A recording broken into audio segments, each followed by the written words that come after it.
నమస్తే, welcome to iDream inside politics with Kavitha. తెలంగాణలో హైదరాబాద్లో పర్టికులర్గా హైడ్రా అనేటువంటి అస్త్రాన్ని ఎందుకు తీసుకొచ్చారు, ఎందుకని పర్టికులర్గా కాంగ్రెస్ మిత్ర పక్షాలు కూడా దాన్ని వ్యతిరేకించే పరిస్థితి వచ్చింది?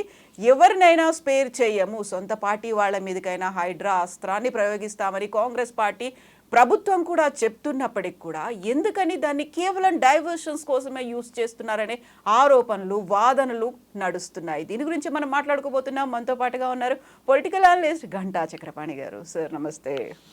నమస్తే కవిత గారు. సో హైడ్రాని కూనంనేని సాంబశివరావు గారు డ్రాగన్గా అభివర్ణిస్తున్నారు. ఒక్కొక్కరు దానికి ఒక్కొక్క పేరు పెట్టి అది ఒక డైవర్షన్ కోసం, లేకుంటే బెదిరింపులకు, భయపెట్టానికో వాడుతున్నారు అనేది యాక్చువల్గా ఎందుకు వచ్చింది సడన్గా హైడ్రా ఇప్పుడు తెర మీదకి? గుడ్, ఒక మంచి చర్చను లేవదీసినారు. అంటే ముందుగా మనం ఈ చర్చలోకి వెళ్ళే ముందు రేవంత్ రెడ్డిని నిజంగానే అభినందించాలి. ఎందుకంటే ఈ మహానగరాన్ని ఒక నరక కూపంగా మార్చేసినటువంటి ఆక్రమణదారులను నిజంగానే భయపెట్టినా, బెదిరించినా, ఇంకొకటి చేసినా తప్పేం లేదు, కూల్ చేసినా కూడా తప్పేం లేదు. ఎందుకంటే హైదరాబాద్ నిర్మాణమైంది, లేదా హైదరాబాద్కు ఉన్నటువంటి స్వభావమే సిటీ ఆఫ్ లేక్స్ అనేవాళ్ళు. కొన్ని 2500 చెరువుల, గొలుసుకట్టు చెరువుల సమాహారంలాగా హైదరాబాద్ ప్రతి అడుగున ఒక కొలను ఉండేటువంటిది. అడుగడుగున గుడి ఉంది అన్నట్టు హైదరాబాద్లో అడుగడుగున ఒక కొలను, అడుగడుగున ఒక చెరువు, అడుగడుగున ఒక కుంట ఉండి ఇది ఒకదానికి ఒకటి లింక్డ్గా ఉన్నటువంటి ఒక సజీవ జలదృశ్యం హైదరాబాద్. అటువంటి దాన్ని ఒక మురికి కూపంగా మార్చడానికి ఈ చెరువుల దురాక్రమణ అనేటువంటిది కారణమైంది. దాని గురించి మనం తర్వాత చర్చిద్దాం. ఇది హైడ్రానా, లేకపోతే డ్రాగనా, లేకపోతే డైవర్షనా, లేకపోతే ఇంకొకట, ఇవన్నీ రాజకీయ లబ్ధి కోసం మాట్లాడుతున్నటువంటి మాటలు. నిజానికి హైడ్రా అనేది మొట్టమొదటిసారిగా విన్నప్పుడు నాకు మా intermediate 10th class 9th class రోజులు గుర్తొచ్చినాయి. హైడ్రా అనేది ఒక చిన్న జీవి. అవును, ఆ చిన్న జీవి కానీ అన్ని జీవుల కంటే అత్యంత విశిష్టత కలిగినటువంటి జీవి. అంటే కేవలం టెంటకిల్స్, కూరలు, ఒక ట్యూబ్ లాంటి ఒక చిన్న ఆకారంతో ఎటైనా వెళ్ళి దేన్నైనా చంపగలిగేటువంటి, దేన్నైనా కొట్టగలిగేటువంటి జీవి మొదటిది. రెండోది, ఇది చెరువులను ఆక్రమిస్తుంది, లేదా మంచినీటి కుంటలను ఆక్రమిస్తుంది, మంచినీటి చెనుమలలో ఉంటుంది. దీన్ని అంటే మంచినీళ్ళలో మాత్రమే, మంచినీటి కుంటల్లో, చెరువుల్లో మాత్రమే జీవించేటువంటి ఆవాసం ఉండేటువంటి జీవి. మూడవది, దీనికి పుట్టుక ఉంటుంది తప్ప చావు అనేది ఉండదు. పునరుత్పత్తి అనేది కూడా దాన్ని అదే చీల్చుకొని దాన్ని అదే ముక్కలు చేసుకొని ఇంకొక జీవిగా, అంటే మనకి పాతకాలంలో మన పురాణాలలో ఎట్లాగైతే ఒక తల పోతే ఇంకొక తల వచ్చి అతుక్కుంటుందో, అట్లా బాడీలోంచి ఒక భాగం దిగిపోతే మళ్ళీ ఆ భాగానికి టెంటకిల్స్, ఆ భాగానికి నోరు, ఆ భాగానికి కళ్ళు, అట్లా ఉండేటువంటి ఒక విచిత్రమైన జీవి. బహుశా జీవులలో మరణము లేని జీవి ఏదైనా ఉంటే అది హైడ్రా. ఈ పేరు విన్నప్పుడు నిజంగానే ఇది భలే పెట్టినారు ఎవరో, దాని పెద్ద అది అబ్రివేషన్ కూడా కలవదు, అంటే పర్ఫెక్ట్గా మ్యాచ్ ఏం కాదు. బట్ కావాల్సుకునే వాళ్ళు హైడ్రా అనేటువంటి పేరుని చూస్ చేసుకున్నారు. ఈ హైడ్రా నిజంగానే చెరువులను ఆక్రమించుకుంటుంది కాబట్టి చెరువులను ఆక్రమించుకున్నటువంటి వాళ్ళ మీదనే దీన్ని గురిపెట్టినారు. ఫైన్. ఇది కొన్నిసార్లు మీకు కక్ష సాధింపులాగానో, కొన్నిసార్లు రాజకీయ దీనికోసమో అనిపించవచ్చు, తప్పేం లేదు. కానీ రేవంత్ రెడ్డి గారు, ముఖ్యమంత్రి గారు క్లియర్గా కొన్ని విషయాలు 2-3 రోజుల నుంచి ఆయన లీక్ చేసుకుంటూ వస్తున్నారు. ఏదో పిచ్చాపాటిగా మీడియాతో మాట్లాడేటప్పుడు ఇంకొకటి చెప్తున్నారు. ఆ చెప్తున్నటువంటి విషయాలను గమనించినప్పుడు, లేదా దానికి అధికారిగా నియమితులైనటువంటి రంగనాథ్ గారు ఓవర్ హైప్ చేస్తూ మాట్లాడుతున్నటువంటి మాటలను విన్నప్పుడు కానీ, అంటే ఎప్పుడైనా ఆఫీసర్లు నిజానికి లో ప్రొఫైల్గా ఉండాలి కూడా. ఎందుకంటే ఇటువంటి డిసిషన్స్లో పొలిటీషియన్స్ ఎటు టర్న్ అవుతారో తెలియదు. కానీ రంగనాథ్ గారు చాలా ఓవర్ హైప్. అసలు నాకు ఆశ్చర్యం వేస్తుంది, ఆయన రోజుకు 10 ఛానళ్ళతో మాట్లాడుతున్నాడు, యూట్యూబ్లను కూడా ప్రామాణికంగా తీసుకుంటున్నాడు, యూట్యూబ్ ఛానళ్ళల్లో పెద్ద పెద్ద ప్రసంగాలు చేస్తున్నాడు, ఎవరిని వదలమని చెప్తున్నాడు. జనరల్గా ఆఫీసర్ చెప్పకూడదు, ఎవరిని వదులుతావో ఎవరిని వదలో నీ చేతిలో ఉండదు. ఎందుకంటే ఈ హైడ్రా కమిటీ చైర్మన్ ఎవరు? Hydraa committee chairman chief minister. అసలు హైడ్రాకు చట్టబద్ధత ఉందా అనేటువంటి చర్చ మీ మాటలతో స్టార్ట్ అవుతున్నది. దాని గురించి కూడా మాట్లాడు. మొత్తానికి ఇవాళ హైదరాబాద్లో ఒక సంచలనం క్రియేట్ చేయడానికి, ఒక సెన్సేషన్ క్రియేట్ చేయడానికి, అదేవిధంగా మీరు అంటున్నట్టుగా కొందరిని భయపెట్టడానికి, కొందరిని బెదిరించడానికి. బెదిరించడం మిమ్మల్ని నన్ను ఎవడు భయపెట్టలేడు, ఎవరు బెదిరించలేరు. ఎవరైతే ఆక్రమించుకున్నారో వాళ్ళందరూ భయపెడతారు. అది అక్కినే నాగార్జున అయ్యొచ్చు, లేకపోతే ఇంకోలా ఉండొచ్చు. ఆక్రమణదారులు చివరికి తిరుపతి రెడ్డి ఆయన కూడా ఉండొచ్చు. ఎందుకంటే నేను రేవంత్ రెడ్డి గారు స్పష్టంగా చెప్తున్నారు, నా తమ్ముడైనా, నా అన్న అయినా, ఇంకోళ్ళైనా, నా కుటుంబ సభ్యులైనా కూడా నేను హైడ్రాను పంపిస్తాను, దాన్ని వెనక్కి తగ్గేటువంటి సమస్యలు.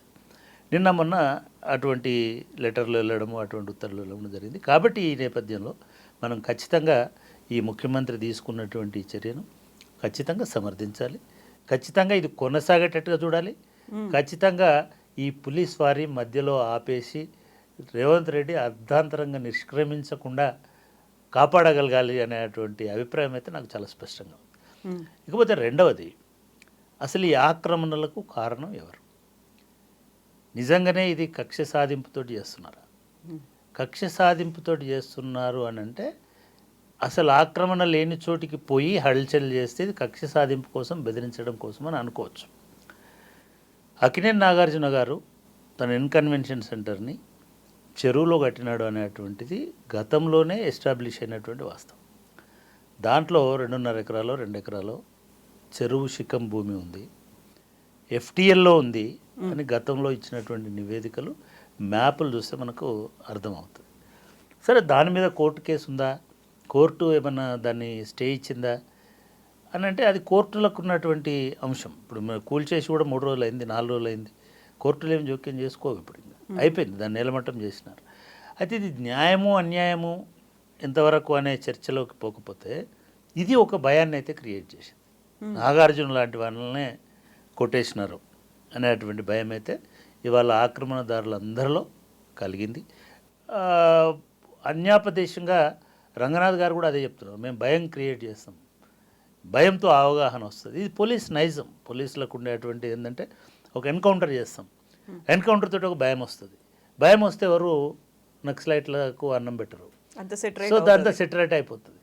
అట్లాగే సారా బట్టీలు కాల్చే వాళ్ళను వెళ్ళి వాళ్ళను ఒకసారి ధ్వంసం చేసి అందరిని పీడే యాక్ట్ పెట్టేసి ఇంకొకటి చేసేస్తే భయం వస్తుంది. భయం అంటే నేను అంటున్నా, భయంలోంచి మాత్రమే న్యాయం రాదు, అవగాహనతో కూడా న్యాయం వస్తుంది, చట్ట పరిధిలో పనిచేయడం వల్ల కూడా న్యాయం వస్తుంది. సరే, ఆ చర్చలోకి మనం పోకపోతే ఇప్పటి వరకు అయితే హైదరాబాద్లో ఒక భయం అయితే ఇవాళ ఆవరించింది. హైడ్రా అనేది ఎట్లాగైతే హైడ్రాకున్న ఇంకొక లక్షణం ఏంటంటే అది ఎటైనా పోతుంది, ఎటు అయినా పోగలిగే ఒకే జీవి హైడ్రా. అమీబా, హైడ్రా రెండు, వాటికి దిశ సంబంధం లేదు. మనిషి ముందుకైనా నడుస్తాడు, జాగ్రత్త వెనకకైనా నడుస్తాడు. ఇటు సైడ్కి ఈ యాంగిల్లో నడవడం అనేది 360 అది సాధ్యం కాదు. హైడ్రా 360 డిగ్రీస్లో ఏ యాంగిల్లోనైనా నడవగలుగుతుంది. అంటే అది వెనకకైనా రాగలుగుతుంది, ముందుకైనా పోగలుగుతుంది. కాబట్టి ఇది ఒకంతకైతే ఇప్పటి వరకు ఉన్నటువంటి దీంట్లో ఇది మంచిది. కానీ 3-4 అంశాలు ప్రధానంగా బయటకు వస్తున్నాయి. ఒకటి, దీనికి ఉన్న చట్టబద్ధత ఏమిటి అంటే నిజంగానైతే ఇప్పుడున్నటువంటి దాంట్లో హైడ్రా కొత్తది అనుకుంటున్నారు. హైడ్రా కొత్తది కాదు. హైడ్రా పోలీస్ అనుకుంటున్నారు. హైడ్రా పోలీస్ కాదు, మున్సిపల్ యాక్ట్, జిహెచ్ఎంసీ యాక్ట్. అది కూడా నాట్ ఆల్ మున్సిపాలిటీస్కి జనరల్ యాక్ట్ కాదు. అది greater Hyderabad municipal MCH act ఒరిజినల్గా, municipal corporation of Hyderabad act.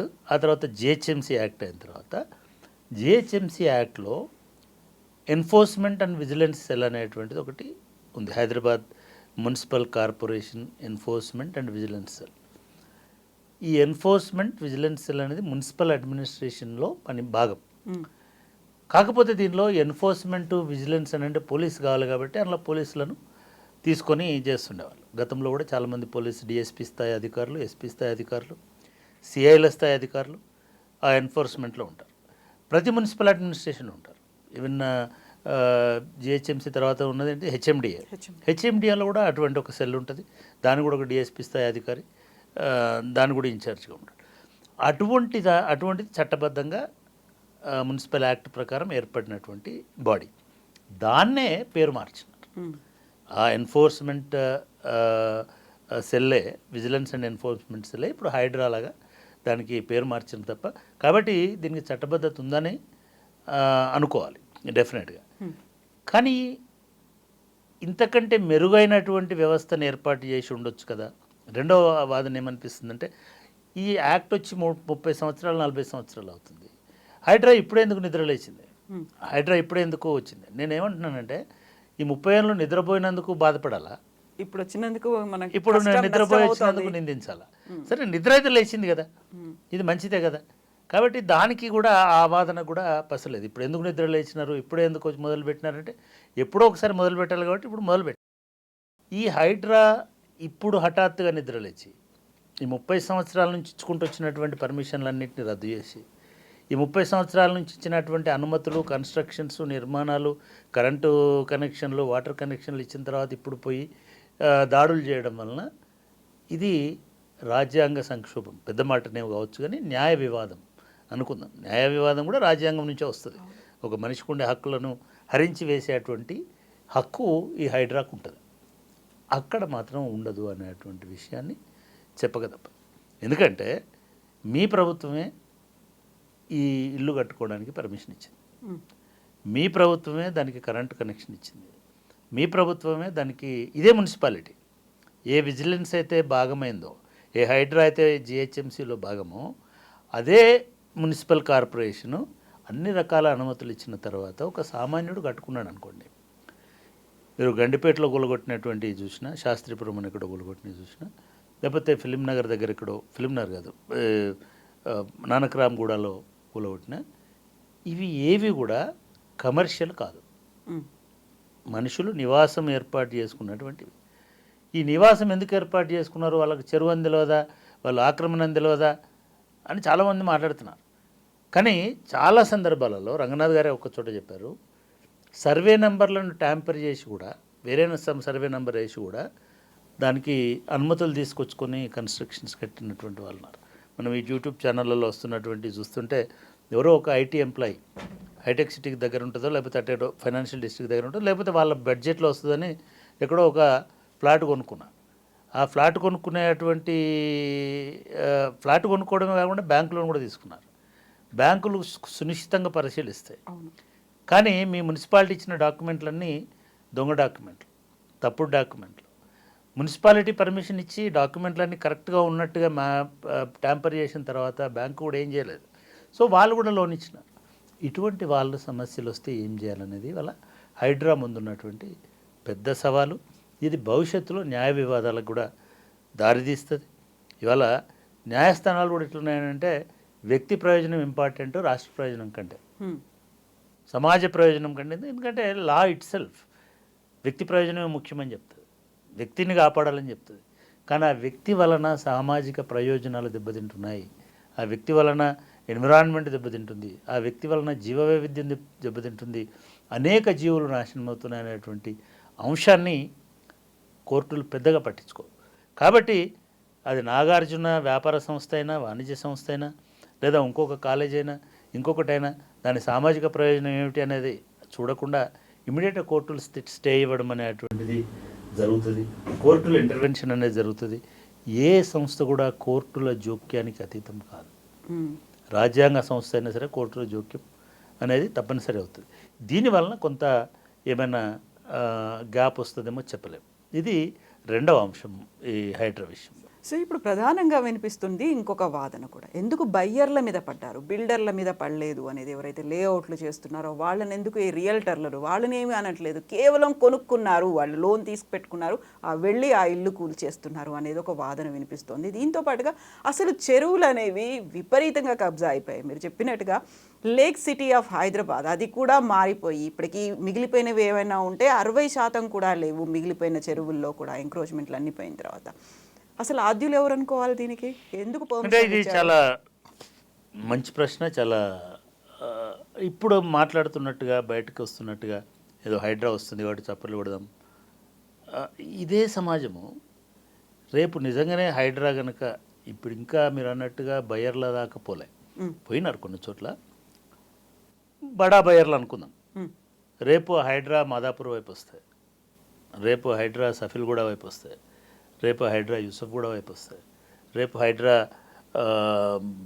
ఇది మసబ్ ట్యాంక్ వైపు వస్తాయి. ఇదే చప్పర్లు కొడుతున్న వాళ్ళు తిరగబడతారు. ఎందుకంటే మీరు అన్నట్టుగా పేదలు ఉన్నారు అక్కడ, మధ్యతరగతి బయ్యర్లు ఉన్నారు. కానీ న్యాయంగా ధర్మంగా బయ్యర్లు అయినా సరే చెరువును ఆక్రమిస్తే అది శిక్షార్హమైనటువంటి నేరమని సుప్రీంకోర్టు కూడా చెప్పింది.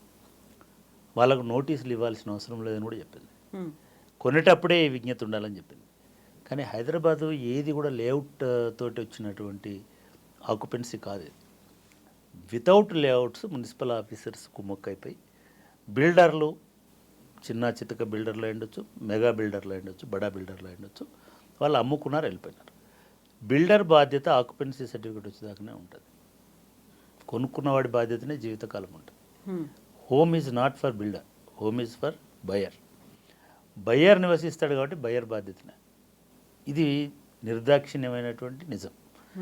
కాబట్టి కొనేటప్పుడే జాగ్రత్త పడి ఉండాల్సిందే అనేటువంటిది మొదటి వాదన. రెండవ వాదన హౌసింగ్ రైట్స్లో మళ్ళీ నేను కొనుక్కున్నాను, ఈ గవర్నమెంట్ సర్టిఫై చేసింది, ఈ బ్యాంకు లోన్ ఇచ్చింది, నేను బాధ్యుని ఎట్లా అవుతా? అప్పుడు ఎవరైతారు బాధ్యులు? బిల్డర్ కాదు, దానికి పర్మిషన్ ఇచ్చినటువంటి మున్సిపల్ ఆఫీసర్ అవుతాడు, సర్వేయర్ అవుతాడు, టౌన్ ప్లానింగ్ ఆఫీసర్ అవుతాడు, టౌన్ ప్లానింగ్ సూపర్వైజర్ అవుతాడు, టౌన్ ప్లానింగ్ ఎవరైతే చీఫ్ టౌన్ ప్లానర్ ఎవరు ఉన్నారో ఆయన అవుతాడు. చివరిగా ఎవరు అవుతారు? ప్రభుత్వం బాధ్యత వహిస్తుంది. అంటే రేవంత్ రెడ్డి పులి మీద స్వారీ చేస్తారు అని నేను ఒక ట్వీట్ చేస్తే చాలామంది చాలా రకాల రియాక్ట్ అయినారు. ఈ పులి ఏమిటంటే, పులి హైడ్రా కాదు, పులి ప్రభుత్వమే. ప్రభుత్వమే ఈ మొత్తము దుర్మార్గాలకు కారణమై వాళ్ళ ప్రభుత్వమే మళ్ళీ దాన్ని మేము అంతమొందిస్తామని అనడానికి పోతున్నది. నేను దీన్ని కొంచెం డీటెయిల్గా కూడా చెప్తాను. ఇప్పుడు ప్రభుత్వమే అన్నారు. ఈ ప్రభుత్వం వచ్చి 9 నెలలు కూడా కాలేదు. అంతకుముందు చేసిన ప్రభుత్వం ఎప్పుడైనా సరే ఒకటి మనం గమనించాల్సింది ఏంటంటే, అన్ఫార్చునేట్లీ మీ ప్రభుత్వం మన ప్రభుత్వం అనుకుంటున్నారు, కానీ ఎప్పుడైనా ప్రభుత్వం ఒకటే, ఎప్పుడైనా ప్రభుత్వం ఒకటే. ప్రభుత్వాన్ని నడిపించే స్వారీ చేసేవాడు మారతాడు తప్ప పులి మాత్రం ఒకటే. ఆ పులి మీదనే కూర్చుంటారు ఎవరైనా సరే. ఇవాళ మీ ప్రభుత్వం అట్లా చేసింది, మా ప్రభుత్వం గులగొడుతుందని అనడం అనేది తప్పు. మీ ప్రభుత్వం చేసిన దానికి మీ ప్రభుత్వాన్ని పరిపాలించిన రాజకీయ నాయకులకు బాధ్యత కాదు. రూల్స్ని ప్రొటెక్ట్ చేయడానికి భారతదేశంలో డాక్టర్ బాబాసాహెబ్ అంబేద్కర్, ఇటువంటి కుక్కమూతి పుందలు రేపు రాజ్యాంగాధికారంలోకి వస్తాయి, వాళ్ళు ప్రధానులు అవుతారు, ముఖ్యమంత్రులు అవుతారు, పాలకులు అవుతారు. కాబట్టి స్వతంత్రంగా రాజ్యాంగం ప్రకారం, శాసనాల ప్రకారం, రూల్ ప్రకారం నడిచేటువంటి బ్యూరోక్రసీ అనేటువంటి ఒక సెకండ్ పిల్లర్ని ప్రతిష్ఠింపజేసినాడు. ఓన్లీ పొలిటికల్ లీడర్సే రూలర్స్ కాదు భారతదేశంలో. అన్ఫార్చునేట్లీ అనుకుంటున్నారు. చంద్రశేఖరరావు, కేసీఆర్ నేనే రూలర్ అనుకుంటాడు. రేవంత్ రెడ్డి గారు నేనే రూలర్ అని ఆయన కూడా గట్టిగా కూర్చొని ఉంటాడు. రూలర్స్ మీరు కాదు, మీరు రూల్ మేకింగ్ మాత్రమే చేస్తారు. రూల్ అడ్మినిస్ట్రేషన్ రంగనాథ్ చేస్తాడు, రూల్ అడ్మినిస్ట్రేషన్ ఇంకొక పోలీస్ ఆఫీసర్ చేస్తాడు, ఇంకొక చీఫ్ సెక్రటరీ చేస్తాడు. అది ప్రభుత్వం. ఎవరైతే ప్రభుత్వం ఇంకో రెండవ లక్షణం నేను చెప్తా, ప్రభుత్వం శాశ్వతమైనది, 5 సంవత్సరాల కోసం ఉండే ప్రభుత్వం కాదు. పార్టీ 5 సంవత్సరాల కోసం ఉంటుంది. ఆ పార్టీ 5 సంవత్సరాల అధికారంలో ఉండొచ్చు, 10 ఉండొచ్చు, గెలిచినంత కాలం ఉండొచ్చు. కానీ ప్రభుత్వం అనేది ఒక కంటిన్యూటీ. తెలంగాణ ప్రభుత్వమే, గత ప్రభుత్వమైనా తెలంగాణ, కేసీఆర్ సొంత ఆస్తి కాదు, కేసీఆర్ ప్రభుత్వం అంటారు అందరూ. కేసీఆర్ వాళ్ళ చింతమడక ప్రభుత్వం అదేమన్నా రాచరికమా? అది ఇదేమో రేవంత్ రెడ్డి ప్రభుత్వమా? ఇదేమన్నా కొండారెడ్డిపల్లి రెడ్డితనమా? కాదు కదా. Government is government. కాకుంటే పార్టీల వారీగా చూసుకున్నప్పుడు అదంతా టీఆర్ఎస్ బీఆర్ఎస్. నేను మళ్ళీ అదే చెప్తున్నా, పార్టీల వారీగా ప్రభుత్వాలు ఉండవు దయచేసి. పార్టీల వారి ప్రభుత్వం, తెలంగాణ ప్రభుత్వము అనే రాజముద్ర ఏదైతే ఉంటుందో దట్ ఈజ్ గవర్నమెంట్. అక్కడ ఎవరున్నారు? రేవంత్ రెడ్డి గారు ఉన్నారా, లేదా కేసీఆర్ గారు ఉన్నారా, లేకపోతే ఇంకొక ఆయన ఉన్నాడా? ఇది కాదు. వాళ్ళ నరేంద్ర మోడీ ప్రభుత్వం భారత ప్రభుత్వం. అది నరేంద్ర మోడీ సొంత గుజరాతీ ప్రభుత్వం కాదు, అది భారత ప్రభుత్వం, భారత ప్రధాని ఆయన. అట్లా రేవంత్ రెడ్డి గారు తెలంగాణ ముఖ్యమంత్రి, కేసీఆర్ గారు తెలంగాణ ముఖ్యమంత్రి గతంలో. సో ఇది ప్రభుత్వం. ఈ ప్రభుత్వ విధానం అనేటువంటిదే ప్రామాణికత అడ్మినిస్ట్రేషన్కి. ఇందాక చెప్పా, మున్సిపల్ యాక్ట్లో ఉన్నది కాబట్టి హైడ్రా మాట వినాల. మున్సిపల్ యాక్ట్లో విజిలెన్స్ చేయమని ఉంది, అదేవిధంగా ఎన్ఫోర్స్మెంట్ చేయమని ఉంది, కూలగొట్టమని కూడా ఉంది. కాబట్టి కూలగొడతారు. ఇక్కడ ప్రభుత్వముకు వర్సెస్ ప్రజలకు గొడవ వస్తుంది రేపు. ఎప్పుడు ప్రాబ్లం అవుతుందంటే, ఇవాళ నేను చూశాను దుర్గం చెరువులో కట్టుకున్నటువంటి చాలామందికి నోటీసులు ఇచ్చారు. కావూర్ హిల్స్లో చాలామందికి నోటీస్. నిజంగా కూడా నేను మన వ్యూవర్స్కి అర్థం అవ్వడానికి ఈ దుర్గం చెరువు, కావూర్ హిల్స్, జూబ్లీ హిల్స్లో ఉన్న చెరువుల గురించి ఒక చిన్న ఇది చెప్తాను. నేను హైదరాబాద్లో ఆంధ్రజ్యోతిలో పనిచేస్తున్నటువంటి కాలం అంటే 88, 87, 86, 87 నుంచి 90 మధ్య కాలంలో ఆంధ్రజ్యోతి అంటే పంజాగుట్ట చౌరస్తా వరకే రోడ్డు. పంజాగుట్ట చౌరస్తా నుంచి ఆ శ్మశాన వాటిక నుంచి director road number 1 Banjara hills అని అక్కినే నాగేశ్వరరావు వాళ్ళ ఇల్లు ఉండేది. నాగేశ్వరరావు గారి ఇల్లు, అదేవిధంగా సుబ్రహ్మరెడ్డి గారి ఇల్లు, ఎలీట్ ఇళ్ళన్నీ ఆ బంజారా హిల్స్ ఆ ఒక్క రోడ్లో రోడ్ నెంబర్ 1లో ఉండేటి. ఆ నుంచి మిగతా రోడ్స్ వచ్చేటి. ఇప్పుడు road number 3 plus Jubilee hills అప్పటికి లేదు. ఆ టైంలో ఒక మిత్రుడు జయహింద్ రెడ్డి గారని, ఆయన జర్నలిస్టే. ఆయన ఇక్కడ కూడా ప్లాట్లు ఉన్నాయి, పేద మధ్యతరగతి జర్నలిస్టులకు ప్లాట్లు అమ్ముతున్నారు, కొనడమే. ఆయన ఒక రియల్ ఎస్టేట్ ఏదో చేసినాడు, వచ్చాడు. ఒక మెటడోర్ బ్లూ కలర్ వ్యాన్లో బయలుదేరి ఒక గంట అరగంట ప్రయాణం చేస్తే మాకు అప్పటికి చెక్ పోస్ట్ ఏరియా, ఇంకా అప్పటికి జూబ్లీ హిల్స్ ఎంత ఫామ్ కాదు, ఇదంతా వచ్చింది. తర్వాత మనకి ఈ పెద్దమ్మ గుడి అదంతా ఒక చిన్న బండ్లబాట, అది మాదాపూర్ అనే ఊరికి పోయే దారి. ఆ దారిలో వెనక మధ్యలో సగం మంది దిగి వచ్చేసిన. నేను అప్పటి స్టూడెంట్ను ప్లస్ జర్నలిస్ట్ని కూడా, నేను పెద్ద నాకు ఆసక్తి లేదు, ఓరియంటేషన్ లేదు. కానీ చాలామంది నా మిత్రులు పోయినారు. 42 రూపాయలు 45 రూపాయల గజం కొనుక్కున్నాను. మేము అక్కడ ఎందుకు దిగి మధ్యలో వచ్చినామంటే, అది ఒక పెద్ద అడవి, చెరువు. ఆ చెరువే దుర్గం చెరువు. ఆ చెరువు అవతల ఈ ప్లాట్లు ఉన్నాయి. ఇప్పుడు హైటెక్ సిటీకి మాదాపూర్కు మధ్యలో పత్రికా నగర్ అని ఉంది, అదే ప్లేసు. అది మొత్తం ఒక బురద, ఒక పెద్ద చెరువు శిఖం అంటాం కదా, చెరువు శిఖం లాంటి ఏరియా. నా డౌట్ ఇప్పటికీ ఎవరైనా రంగనాథ్ గారు చెప్పినట్టు, లేదా పొంగులేటి శ్రీనివాసరెడ్డి అనే రెవెన్యూ మినిస్టర్ ఉన్నాడు మనకి, ఆయన కొత్త టేప్ పట్టుకొని రండి కొలవండి అంటున్నాడు. నిజంగానే కొత్త టేప్ పట్టుకొని కొలిస్తే హైటెక్ సిటీ కూడా చెరువు శిఖంలో ఉంటుందని నాకు గట్ ఫీలింగ్. నాకు చాలా పెద్ద ఇది ఉంది. అది కూడా చెరువులనే కట్టినారు. ఎందుకంటే అదంతా దుర్గం చెరువుకు సంబంధించి. మీరు సింపుల్గా అండి, నేను ఆ కాలంలో చూసిన చెరువు అది. నేను చెప్తుంది 40 సంవత్సరాల కింద, 30 సంవత్సరాలు 32 సంవత్సరాల కింద 1994లో మా యూనివర్సిటీ కరెక్ట్ దుర్గం చెరువు దగ్గర షిఫ్ట్ అయింది. అక్కడ మా యూనివర్సిటీకి 52 ఎకరాల స్థలం ఇచ్చినారు. మేము అక్కడికి వచ్చేటప్పటికి దారి లేదు. మా వైస్ ఛాన్సలర్ గారు ప్రొఫెసర్ బషీరుద్దీన్ గారు, ఆయనకున్న గుడ్ ఆఫీసెస్ మంచి పేరును ఉపయోగించుకొని ఆయనే రోడ్ నెంబర్ 46 అనే రోడ్ని వేసి వచ్చినాం. మొత్తము అడవి, కొండలు, చెరువు. అది తప్ప వేరే ఇల్లు, నివాసము, గుడిసె ఏది కనబడలే మాకు. అప్పటి చెరువు యొక్క విస్తీర్ణము 156 ఎకరాలు, 165 ఎకరాలు దుర్గం చెరువు విస్తీర్ణం. ఆ దుర్గం చెరువు ఒక బ్యూటిఫుల్ న్యాచురల్ లేక్, సహజ సిద్ధమైన చెరువు. ఆ చెరువుకు మత్తడి, తూములు ఇవన్నీ. అది నెక్స్ట్ డౌన్లోకి పోతే మల్కం చెరువు అని మనకి ఇప్పుడు గచ్చిబౌలి ఏరియాలో ఒక చెరువు ఉంటుంది. అది న్యాచురల్గా ఈ మత్తడి ద్వారా, ఈ మత్తడి దుంకి లేదా ఈ తూముల ద్వారా నీళ్ళు పోయి మల్కం చెరువు. ఈ మల్కం చెరువు ఇంకొక నానకరామగూడలో ఇంకొక చెరువు ఉంటుంది. అట్లా ఒక 4 చెరువులు 5 చెరువుల తర్వాత ఒక హైట్ నుంచి వాటరు పైపుల ద్వారా డైరెక్ట్గా గోల్కొండ ఫోర్ట్ మీదకి పోయేటువంటి, గోల్కొండ ఎత్తైన గోల్కొండ కోట మీదకి ఇక్కడ నుంచి ఎటువంటి మోటార్ లేకుండా, అప్పటికి మోటార్ లేదు, కుతుబ్ షాహీలు కాకతీయులు కట్టినారు ఒక గోల్కొండ చెరువు, గోల్కొండ కోట. అక్కడికి కుతుబ్ షాహీల టైంలో ఎటువంటి చోదక శక్తి లేకుండా కేవలం గ్రావిటీ అని అంటాం, భూమి ఆకర్షణ దీంతో గ్రావిటీతోటి నీళ్లను గోల్కొండ కోట మీదకి తరలించేటువంటి వాళ్ళు మొదటి. ఆ కోట మీదకి నీళ్లు తీసుకుపోయిన తర్వాత గోల్కొండ అనేది అప్పటికి 30,000 జనాభాతో ఉన్నటువంటి ఒక నగరం. ఆ నగరానికి నీళ్లు సరఫరా చేసేటువంటి వాళ్ళు. ఇదే దుర్గం చెరువు నుంచి కాలువల ద్వారా, ఇదే మల్కం చెరువు నుంచి కాలువల ద్వారా మీరు ఇప్పటికీ కూడా ఈ టోలీ చౌకీ ఏరియాలో చూడొచ్చు, మంచినీటి కాలువ అని రాసి ఉంటుంది. ఆ నాలాస్ అని అంటున్నారు ఇప్పుడు. అసలు హైదరాబాద్ మొత్తము కాలువల ద్వారా నీళ్ళు వస్తే తాగేటువంటి నగరంలాగా నిర్మించినారు. ఇది 1960s, 70s దాకా ఈ కాలువల్లో నీళ్లు ప్రవహించినాయి. ఎప్పుడైతే జిహెచ్ఎంసి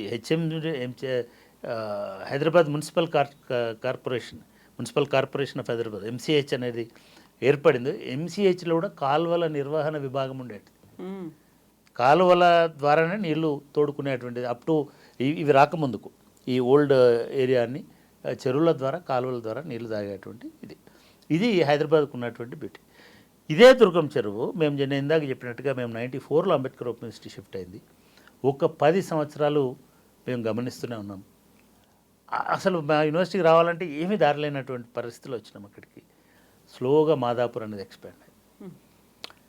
నిజంగా కూడా మనము ఈ చెరువుల ఆక్రమణకి మీరు ఇందాక అన్నట్టుగా రాజకీయ పార్టీలను నాయకులను దోషులుగా నిలబెట్టాలనుకుంటే నేను చంద్రబాబు నాయుడుని దోషిగా నిలబెడతాను. అది హైటెక్ సిటీ కావచ్చు, మాదాపూర్, ఇవన్నీ ప్లాన్ లేనటువంటి విస్తరణలు. ఇంకోటి కూడా గమనించండి, ఇవన్నిటిని కూడా చెరువుల చుట్టుపక్కలనే మొదలుపెట్టినారు. ఎందుకు మొదలుపెట్టినారంటే చెరువుల చుట్టే ఖాళీ స్థలాలు ఉంటాయి, ప్రభుత్వ స్థలాలు ఉంటాయి.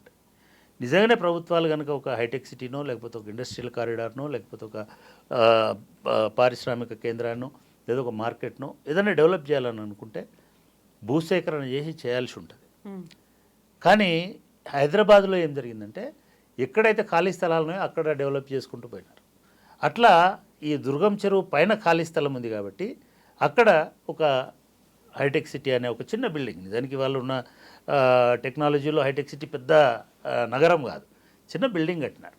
ఆ బిల్డింగ్ కట్టి దానిలో ఒక 5,000 మంది పనిచేస్తారు లేదా 10,000 మంది పనిచేస్తారు ఇవన్నీ అని చెప్పారు. కానీ ఏం జరిగింది, ఇమ్మీడియట్గా ఆ చెరువు చుట్టూ కబ్జాలు స్టార్ట్ అయినాయి. చెరువు చుట్టూ బిల్డర్లు వచ్చినారు మీరు చెప్పినట్టు. ఇవాళ నేను వింటే ఆశ్చర్యపోతున్నాను. నేను ఒక నెక్టర్ వ్యాలీ అని ఒక విల్లాస్ ప్రాజెక్ట్ వచ్చింది. దాని తర్వాత ఇంకొక 10 రకాల బిల్డర్లు వచ్చినారు, 50 రకాల అపార్ట్మెంట్లు టవర్లు కట్టినారు. ఇది మొత్తము చెరువును పూర్తిగా ఒక గుర్రపు డెక్క ఆకు ఎట్లాగైతే విస్తరించుకుంటూ ఆక్రమించుకుంటూ పోతుందో ఆ పద్ధతిలో ఇవాళ 165 ఎకరాల 60 ఎకరాల చెరువులో 62 ఎకరాలు మిగిలింది. 100 ఎకరాలు ఇవాళ కబ్జా జరిగి ఉన్నాయి. ఈ కబ్జాలో ఇవాళ జిహెచ్ఎంసీ చెప్తుంది ఇనార్బిట్ మాల్ వచ్చింది, ఒక పెద్ద హ్యూజ్ మాల్. అది మొత్తం ఆ చెరువులోనే ఉందని, చెరువు శిఖంలోనే ఫుల్ ట్యాంక్ లెవెల్ ఉందని చెప్తున్నారు. కేబుల్ బ్రిడ్జ్ వచ్చింది, రోడ్లు వచ్చినాయి, ప్రైవేట్ ప్రాపర్టీస్ వచ్చినాయి. ఇదంతా కూడా కేవలం చంద్రబాబు నాయుడు అక్కడ తీసుకొచ్చి అక్కడ ఒకటి కట్టడం వలన, అది అక్కడ కాకుండా ఇంకొక మైదాన ప్రాంతంలో కట్టినా ఈ నష్టం జరగకపోయేది. ఇది అక్యూజ్ చేయడం కోసం చెప్పట్లా. నేను ఇంకో ఇన్సిడెంట్ కూడా చెప్తాను. 99లోనో 2009లోనో 10లో రాజశేఖర రెడ్డి గారి కంటే ముందు చంద్రబాబు నాయుడు గారు ఉన్నటువంటి టైంలో విజయరామారావు గారు అని ఒక మినిస్టర్ ఉండేవారు. ఆయన సిబిఐ డైరెక్టర్గా పనిచేసి వచ్చినాడు. ఖైరతాబాద్ నుంచి ఎమ్మెల్యేగా చేసినాడు. ఆయన మినిస్టర్ మున్సిపల్ అడ్మినిస్ట్రేషన్. ఆయన హయాంలో ఆ టైంలో విపరీతంగా వర్షాలు పడినాయి. దుర్గం చెరువు ఫుల్ నిండిపోయింది. 3 రోజులు వర్షాలు పడినాయి. మేము 3వ రోజు యూనివర్సిటీకి వస్తే అంతా నీళ్ళతో మునిగిపోయింది. మా యూనివర్సిటీ ఏమో పెద్ద కొండ మీద హైయెస్ట్ ప్లేస్లో ఉంటుంది కాబట్టి మాకు పెద్ద ఎఫెక్ట్ పడలే. కానీ ఆల్మోస్ట్ మా ల్యాండ్ అంతా కూడా మునిగిపోయింది. మేము చూస్తే అప్పుడే కడుతున్నటువంటి కొన్ని ఇల్లులు ఫస్ట్ ఫ్లోర్ వరకు మునిగిపోయినాయి. అంటే ఇళ్ళల్లోకి నీళ్ళు వచ్చినాయా, చెరువుల్లోకి ఇళ్ళు వచ్చినాయా? చెరువు తన సహజ పరిమాణంతో విస్తరించుకుంటూ వచ్చింది.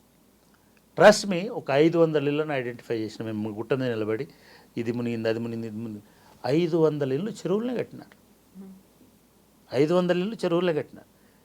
ఏం చేసినారో తెలుసా? అది ఇంకా వర్షాలు పడుతున్నాయి. రాత్రి 1 గంట కావాలనుకుంటే ఎవరైనా సరే రికార్డ్స్ వెరిఫై చేయొచ్చు.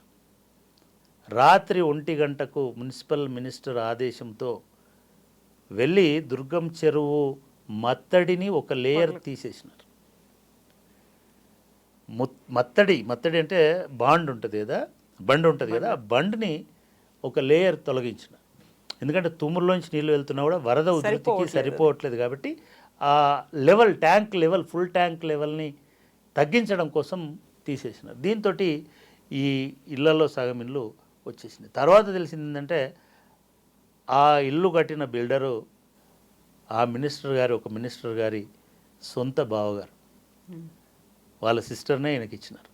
అంటే నెక్సెస్ ఎట్లా ఉంటుందంటే ఈ బిల్డర్కు ఈ మినిస్టర్కి సంబంధం ఉంది, ఇది మత్తడి ఇట్లే ఉండడం వల్ల ట్యాంక్ పరిమాణం అనేది నిర్ధారణ అవుతుంది. అప్పుడు ఇవన్నీ ట్యాంకులో ఉన్నాయని అయితే ఎవడు కొనడు. కాబట్టి మేము మత్తడిని తొలగిస్తామనేటువంటి దశ దాకా ఈ పరిస్థితి పోయింది. ఇది సబ్జెక్ట్ టు వెరిఫికేషన్. కావాలనుకుంటే ఈ చరిత్రలో ఇది జరిగింది. ఇది ఒకటే కాదు, ఇది ఒకటే అంటేనేమో ఇది ఆయన చాలా అభివృద్ధి చేస్తే మనం కేవలం దుర్గం చెరువు మీద ఫోకస్ అనుకుంటామని అంటారు. మీకు మాసబ్ ట్యాంక్ అని ఒకటి ఉండేదండి చరిత్రలో. మా సాహెబా ట్యాంక్, అత్తగారి చెరువు. మా సాహెబా అంటే అత్తగారి చెరువు. అది ఎందుకు అత్తగారి చెరువు అయింది? నిజాం గారి అత్తగారు ఆ చెరువుని తవ్వించి ఇచ్చారు ప్రజల కోసం, అక్కడ కింద ఉన్నటువంటి ప్రాంతం వాళ్ళ కోసం. ఆ చెరువు ఒక బ్యూటిఫుల్ చెరువు.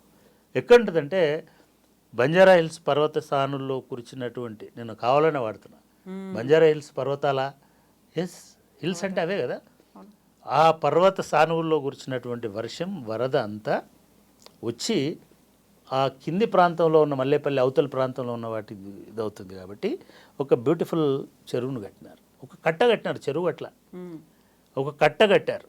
ఎక్కడ కట్టారు? మాసబ్ ట్యాంక్ అంటున్నాం కదా, మాసబ్ ట్యాంక్ పాలిటెక్నిక్ ఉంటుంది ఇప్పుడు.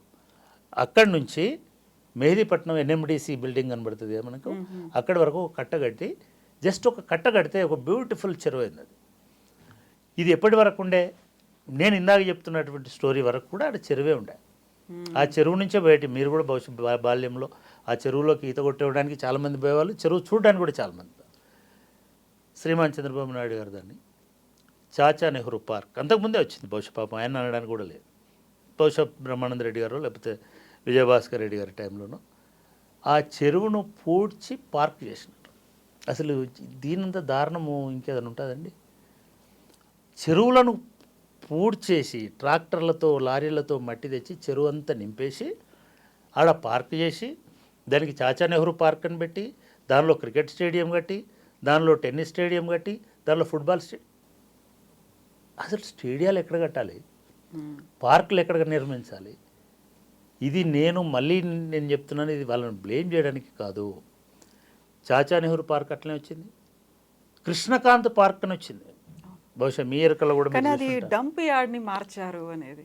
అది చెరువు అండి, చెరువులు డంప్ యార్డ్లని వాస్తవము. సింపుల్గా చెప్తున్నా, మా సాహెబ్ ట్యాంక్ అంటే ఏంటిది? చెరువా డంప్ యార్డా? సఫిల్ కూడా చెరువు ఏడుందో చూపించండి నాకు. సరే యూసఫ్ కూడా చెరువు ఏడుందో ఇప్పుడు చూపించండి. లేదు కదా, ఇప్పుడు యూసఫ్ కూడా చెరువు కృష్ణకాంత్ పార్క్ అయింది. యూసఫ్ కూడా చెరువు కొన్ని వందల ఎకరాల విస్తీర్ణంలో, 70 ఎకరాల విస్తీర్ణంలో ఉన్న చెరువు. దానిలో డంప్ యార్డ్ చేసినారు. చెరువులలో ఇప్పుడు అన్ఫార్చునేట్ ఏంటంటే కుంటలు చెరువులనే చెత్త పడేస్తారు. చెత్త పడేసినంత మాత్రం అది చెత్త కాదు. నువ్వు చెత్త పడేయకుండా చూసుకో. డంప్ యార్డ్ ఎక్కడ ఉంటుంది? డంపింగ్ ఉండదు. సో అదొక చెరువు. ఆ చెరువు మొత్తాన్ని పూర్తి చేసినారు, డంప్ చేసినారు, చెత్త డంప్ చేసినారు, మట్టి డంప్ చేసినారు, దాన్ని లెవెల్ చేసినారు. అంటే మీరు చూడండి, ఒక ఎకో సిస్టమ్ని ఎట్లా డ్యామేజ్ చేసింది. గవర్నమెంటే చేసింది, మున్సిపల్ కార్పొరేషన్ చేసింది. ఇట్లా అది యూసఫ్ కూడా చెరువు ఉండొచ్చు. సఫిల్ కూడా అని ఒక పెద్ద చెరువు, 150 ఎకరాల చెరువు, దాన్ని నడిమి చెరువు అనేవాళ్ళు. సఫిల్ కూడా అనేది మల్కాజ్గిరి ఆ ప్రాంతంలో ఉంటుంది. దానిపైన రామకృష్ణపూర్ అని ఒకటి ఉంటుంది. రామకృష్ణపూర్లో ఒక చెరువు ఉంటుంది. అది కూడా గొలుసుకట్టు. హైదరాబాద్లో అన్ని బ్యూటిఫుల్ గొలుసుకట్టు చెరువులు అండి. ఏది దేనికి అది ఇండిపెండెంట్ కాదు. ఒక చెరువు ఉందంటే దానికి పైన ఒకటి, దాని కింద ఒకటి, దాని తర్వాత ఒకటి ఉంటుంది. అందుకే దాన్ని నడిమి చెరువు అనేవారు. చాలా పెద్ద చెరువు, 50 ఎకరాలు. ఇప్పుడే 50 ఎకరాల చెరువు. అది బ్యూటిఫుల్ ఉంటుంది. మీరు గూగుల్లో చూస్తే కూడా ఒక త్రిభుజాకారం లాగా మెరుస్తుంటుంది ఆ చెరువు. దాన్ని అక్కడి నుంచి తీసుకొచ్చి రామకృష్ణపూర్ చెరువుని అది మూసేసి దీన్ని యూసఫ్ కూడా పార్క్ చేసేసినారు, సఫిల్ కూడా పార్క్ చేసినారు. మీరు ఇప్పుడు సఫిల్ కూడా పోతే పెద్ద గేట్లు పెట్టినారు.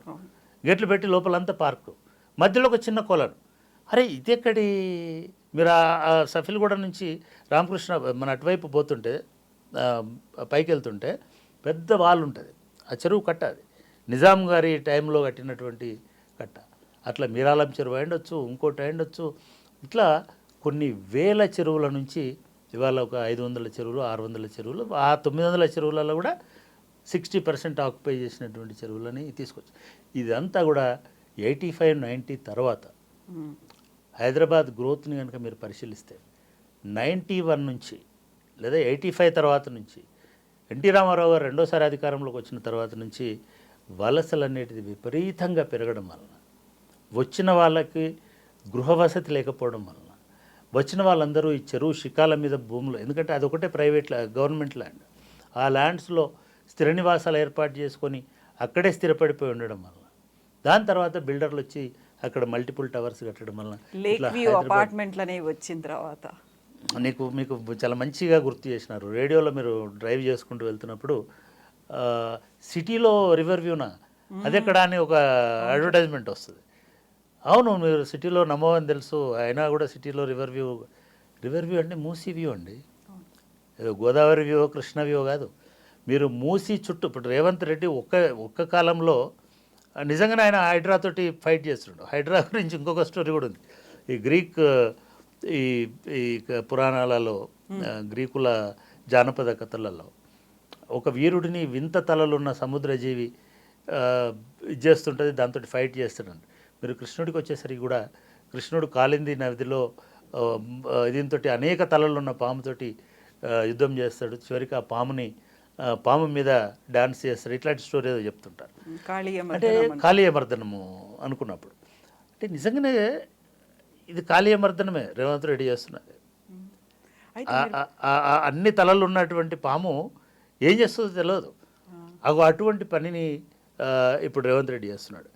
నిజంగానే ఇవాళ రేవంత్ రెడ్డి పేరు శాశ్వతంగా ఎట్లాగైతే ఇప్పుడు గొలుసుకట్టల చెరువుల గురించి మనకి నిజాం కుతుబ్షాహీలు, నిజాం కూడా కాదు, కుతుబ్షాహీల పేరు నుంచి ఎట్లాగైతే చెరువులను ఈ హైదరాబాద్కి ఎట్లాగైతే వచ్చినాయో, కాకతీయులు అనగానే మనకు చెరువులు ఎట్లా గుర్తొస్తున్నాయో, అంటే కాకతీయులు కూడా ఇదే పద్ధతిలో ఈ దక్కన్ పీఠభూమిలో అన్ని చెరువులను నిర్మించి వ్యవసాయానికి ఎట్లాగైతే చేసినారో, ఈ హైదరాబాదును పునరుద్ధరించడానికి నిజంగానే కనుక రేవంత్ రెడ్డి ఒక్క అడుగు కూడా వెనక్కి వేయకుండా మొత్తం చెరువులను వాటి ఒరిజినల్ మ్యాప్స్ ప్రకారం నేను పునఃప్రతిష్ఠిస్తా అని అంటే ఆయన చెప్పినట్టు 10 సంవత్సరాలు నేనే అని ఆయన చెప్తుంటాడు కదా, అది అప్పుడు నిజమవుతుంది.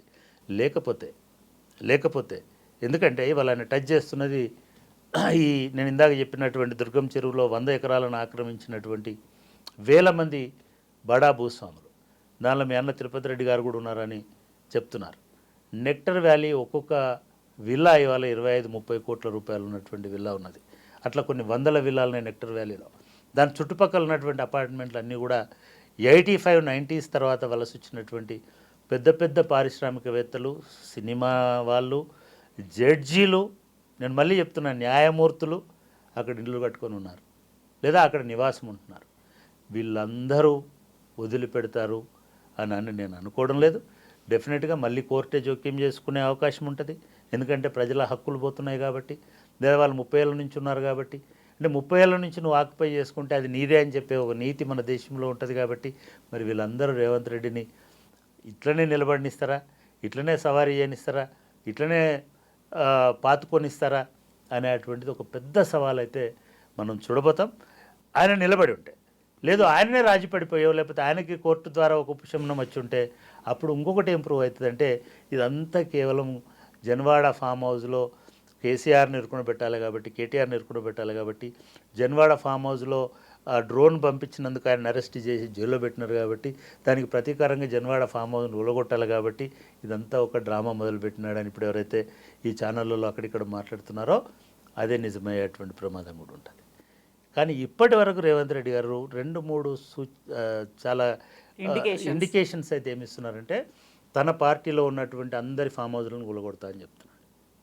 తన ఇంట్లో ఉన్నటువంటి అందరి ఇండ్లను కూడా నేను అవి కనుక అక్రమ నిర్మాణాలు అయితే నేను వదలను, నేనే దగ్గరుండి వాటిని తొలగిస్తా అని చెప్తున్నాను. అట్లా అనుకున్నట్టుగా నిన్న ఆల్రెడీ వాళ్ళ బ్రదర్ ఇంటికి కూడా నోటీస్ ఇచ్చినారు అనేటువంటిది కూడా 54-55 సర్వే నెంబర్లో హౌస్ నెంబర్ అక్కడ వాళ్ళకు కూడా నోటీసులు ఇచ్చినారని చెప్తున్నాను.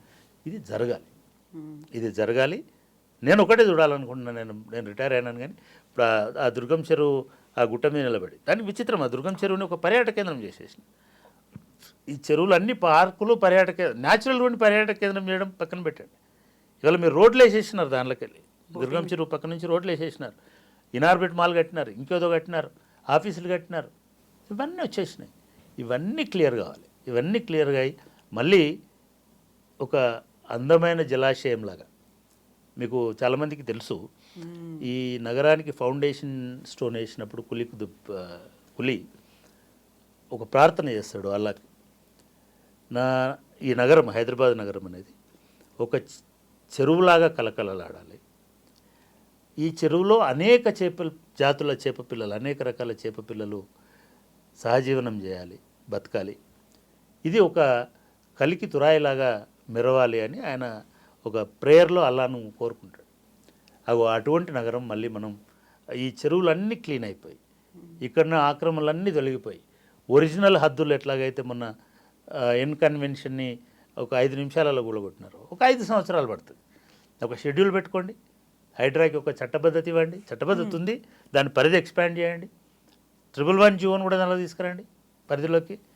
ఇవి మీరు చెప్తున్నారు కదా ఇప్పుడు మొత్తము ఔటర్ రింగ్ రోడ్డు పరిధి చేస్తున్నామని జిహెచ్ఎంసీకి. ఈ ఔటర్ రింగ్ రోడ్డు పరిధి మొత్తము లోపల పరిధి, ఔటర్ రింగ్ రోడ్డు లోపల ఉన్నటువంటి అన్ని గ్రామాలు, అన్ని మున్సిపాలిటీలు, అదేవిధంగా మున్సిపల్ కార్పొరేషను, ఇవన్నిటినీ హైడ్రా పరిధిలోకి తీసుకురావాలనేది మొదటిది. హైడ్రా 1955, 54, 52 ఎప్పటి మ్యాప్ ఉంటే అప్పటి మ్యాప్ దగ్గర పెట్టుకోవాలి. దగ్గర పెట్టుకొని సెటిలైట్ ఇమేజెస్ తీసుకొని మార్క్ చేయాలి. ఇది రెండవది. మూడవది, ఈ మార్క్ చేసిన అన్నింటినీ ఇల్లీగల్ కన్స్ట్రక్షన్స్గా డిక్లేర్ చేయాలి. మీరు అవసరం అనుకుంటే అసెంబ్లీలో ఒక చట్టం తీసుకురండి ఇల్లీగల్ కన్స్ట్రక్షన్స్ని తొలగించడానికి. అప్పుడే కోర్టు కూడా మిమ్మల్ని ఏమనడానికి అవకాశం ఉండదు. ఇది అండి. దీంట్లో ఎస్ఎఫ్టీ వైజ్గా కొందరికి పరిహారం ఇవ్వండి, కొందరికి శిక్ష వేయండి, కొందరికి ప్రత్యామ్నాయం చూపించండి, కొందరు అధికారులని ఐడెంటిఫై చేయండి. ఏ అధికారి ఎప్పుడెప్పుడు ఈ పర్మిషన్లు ఎందుకు ఇచ్చినారు, ఇవన్నీ చేయండి. ఇది మూడవది. నాలుగవది, దీనిలో పేదవాళ్ళని ప్రొటెక్ట్ చేయండి, వాళ్ళని షిఫ్ట్ చేయండి, రిహాబిలిటేషన్ చేయండి. దీని పాటలో రిహాబిలిటీ ఆర్ఆర్ ప్యాకేజ్ కూడా తీసుకురండి, నష్టమేం లేదు. తీసుకొచ్చేసి పేదవాళ్ళకి 200 గజాల లోపు మీరు చెప్తున్నారు కదా, ఇప్పుడు 100 గజాలు అయితే ఫ్రీ, 50 గజాలు అయితే ఫ్రీ, ఇవన్నీ చేసి మొత్తానికి చిన్న మధ్యతరగతి వాళ్ళు ఎవరైతే 1000 సేఫ్టీలో కొనుక్కున్నటువంటి వాడు ఉంటాడు, ఒక ఫ్లాట్ కొనుక్కున్న వాళ్ళు ఉంటారు, అటువంటి వాళ్ళని రిలోకేట్ చేయండి, లేకపోతే వాళ్ళకి ఇది చేయండి. ఎవరైతే పెద్దవాళ్ళు ఉన్నారో వాళ్ళ మీద చర్య తీసుకోండి. ఎవరైతే టవర్లు కట్టినారో, ఎవరైతే అక్కడ బిల్డర్లు పెద్ద ఇవి కట్టి కోట్ల రూపాయలు, వాళ్ళందరినీ బ్లాక్ లిస్ట్ చేయండి, వాళ్ళందరి దగ్గర నుంచి వసూలు చేయండి, వాళ్ళందరితోటి కంపెన్సేషన్ ఇప్పియండి, ఒక ఫండ్ డెవలప్ చేయండి. ఇది నాలుగవ సూచన. ఇకపోతే ఇది చేస్తే ఈ పద్ధతిలో కనుక అన్ని చెరువులను మీరు మార్క్ చేయండి, అన్ని చెరువులను క్లీన్ చేయండి, అన్ని చెరువులను మీరు పూర్తి స్థాయిలో చేయండి. రెండవది, 111 జీవోను కూడా మీరు 111 జీవో ఎత్తేస్తా అనే పాత ముచ్చట్లు చెప్పకండి. 111 జీవో ఈ చెరువులను, సరస్సులను కాపాడడానికే 111 జీవోని పెట్టినారు. ఆ 111లో ఉన్నటువంటి అన్ని రకాల కబ్జాలని, మనకున్న 2 హిమాయత్ సాగర్, అదేవిధంగా ఉస్మాన్ సాగర్, ఈ 2 పూర్తి కబ్జా అయ్యాయి. వాటిని కూడా మీరు క్లీన్ చేయండి, దాని చుట్టుపక్కల ఉన్నటువంటి. సో ఇట్లా చేస్తే రేవంత్ రెడ్డి నిజంగానే చిరస్థాయిగా ఉన్నటువంటి వాడు అవుతాడు. నిజంగానే శాశ్వతంగా ఎట్లాగైతే మిగతా పేర్లను మనం చెప్పుకుంటున్నాం ఈ నగర నిర్మాణానికి, అభివృద్ధికి దోహదపడినారని, అటువంటి ఒక శాశ్వత కీర్తిని రేవంత్ రెడ్డి పొందుతాడని నేను భావిస్తాను. భగవద్గీత స్ఫూర్తితోనే అక్రమ కట్టడాల కూల్చివేత చేస్తున్నారు. ఇప్పుడు మీరు చెప్పిన దాన్ని బట్టి చూస్తే ఇప్పుడు అక్రమ కట్టడాలు లేకుంటే కబ్జాలు అనేది ఈ మధ్య కాలంలో కాదు, 30, 40, 50 ఇయర్స్ బ్యాక్ వెళ్ళాలి అనుకుంటే హైదరాబాద్ సగం ఆక్యుపై అయిపోయింది కదా. అప్పుడు కూల్చివేతలు మొదలు పెడితే ఇప్పుడు 1 కోటికి పైగా ఉన్న జనాభా, ఇన్ని లక్షల ఇళ్ళున్నాయి అనుకున్నప్పుడు ఇన్ని లక్షల ఇళ్లలో సగమైన నేలమట్టం అయిపోతాయి కదా. కావాలి కూడా కదా. ఇప్పుడు ఆయన పెట్టిన యజ్ఞం, ఆయన తలపెట్టిన యజ్ఞం అట్లాంటిది. ఇదంతా కూడా రాజకీయ నాయకులు ఏం చేస్తారంటే, కేసీఆర్ గారు కూడా ఇట్లనే చేసినారు, మనం అది కూడా చెప్పుకోవాలి. కేసీఆర్ అధికారంలోకి వచ్చిన తర్వాత కూడా మనం క్లీన్ చేస్తాం, చెరువులను తీసేస్తాం, ఆక్రమణలు తీసేస్తాం, నాగార్జునతోటి గొడవ మొదలైంది అక్కడే. సరే, తర్వాత రాజీ పడ్డారా? ఎస్, డెఫినెట్గా రాజీ పడ్డారు. కోర్టు వల్ల రాజీ పడ్డారా లేదా కోర్టుల వల్ల రాజీ పడ్డారు, ఇవన్నీ మనకు సంబంధం లేని విషయాలు. బట్ రాజీ పడ్డది వాస్తవం. ఈ రాజీ పడడం అనేది ఒక అక్కడనే ఆగలే. ఇదే ఎన్ కన్వెన్షన్ ఆనుకొని ఒక కొన్ని వేల ఇండ్లు ఆ ప్రాంతంలో అక్రమంగా వెలిసినటువంటి ఇండ్లు ఉన్నాయి, దాన్ని ఏదో అంటారు. దాన్ని కూడా కూలగొట్టుకుంటూ పోయినారు. ఇదంతా కూడా ఒక వివాదాస్పద స్థలం, యజమాని లేని స్థలం. హైదరాబాద్లో